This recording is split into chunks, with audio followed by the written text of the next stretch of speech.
United Nations says North Korea has not stopped its nuclear weapons program and it's violating UN sanctions. The report comes as Secretary of State Mike Pompeo is in Singapore for a summit with Asian leaders where he shook hands and exchanged words with North Korea's foreign minister. He warned China, Russia and other countries against any violation of international sanctions. We expect the Russians and all countries to abide by the UN Security Council resolutions and enforce sanctions on North Korea. Any violation that detracts from the world's goal of finally fully denuclearizing North Korea would be something that America would take very seriously. North Korea's foreign minister said Pompeo's remarks were, quote, alarming.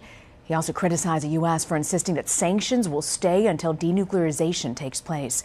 CBS News White House correspondent Weijia Zhang is traveling with the president and joins me now from New Jersey. So, Weijia, it seems like North Korea is such a critical point for the White House, and every few weeks we see some sort of a statement, but we don't see much progress. How does the administration explain that? You know, since the Singapore summit between President Trump and Kim Jong-un, the administration has insisted that progress has been made and negotiations continue to go well. You know, we've pressed them for some concrete evidence that, in fact, progress is being made. And they've just said they're not going to get into details. They've pointed to the fact that North Korea has not been testing weapons and they've destroyed some sites. But the question that keeps coming up is, what about the existing weapons?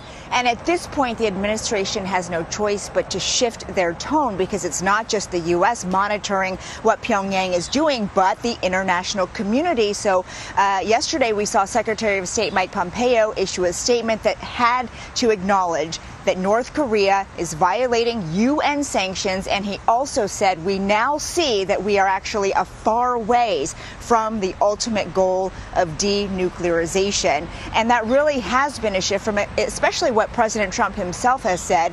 You know, every chance he gets to talk about North Korea, he continues to talk about how much progress he made during that summit with Kim. The problem starting then and now is that even though there were bullet points, there were no details for how the North was actually going to begin to denuclearize, and that's what is still missing here. And so you're right, North Korea continues to ramp up its rhetoric as well, because those details were never filled out, because there was a talk about whether this was going to be something that happened in phases or all at once. And that really here is what's holding things up, because North Korea says, look, if we're going to do something, you have to show us something in return, while the U.S. is now saying we're not going to do it in phases. It has to be all or nothing. And you can see how that discrepancy hinders talks. So even though they exchanged pleasantries, the Secretary of State Pompeo and his counterpart, when they had to make real statements about what is happening, both had to concede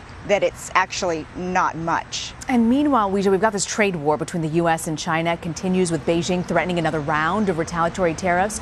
You've got both sides talking, trying to resolve this. Or do you think that negotiations have ultimately reached a standstill at this point?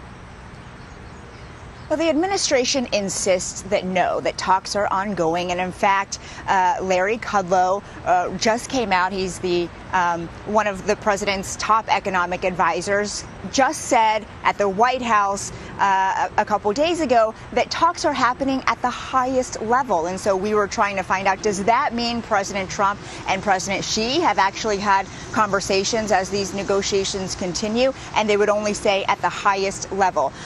So their message is that they are still open to talks, and the end goal is a long-term trade deal with China. But President Trump has been using tariffs sort of as a tool to put pressure on China. The problem there is the assumption, the ideal, is that we are going to place these tariffs on China to level the playing field and to shrink the trade deficit between these two countries, while China doesn't do anything. Of course, we've seen already that is not the case, because tariffs are already in play between these two countries.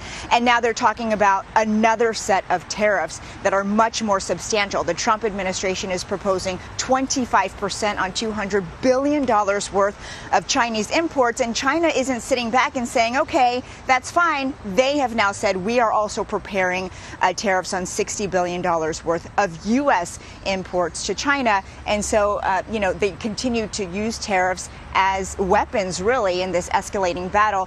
But both are saying they're hoping not to, but they haven't reached a compromise to be able to stop. Tariffs as weapons. That's an interesting line, Weijia. Before you go, I do want to ask you about the president. He'll ultimately, by the end of this week, have been to 3 rallies at this point. What's the strategy that the White House is using going into midterms? And is he really welcomed by Republicans across the country to come and join him on these rallies? Well, we are just now seeing what the Trump effect can really do for the midterms.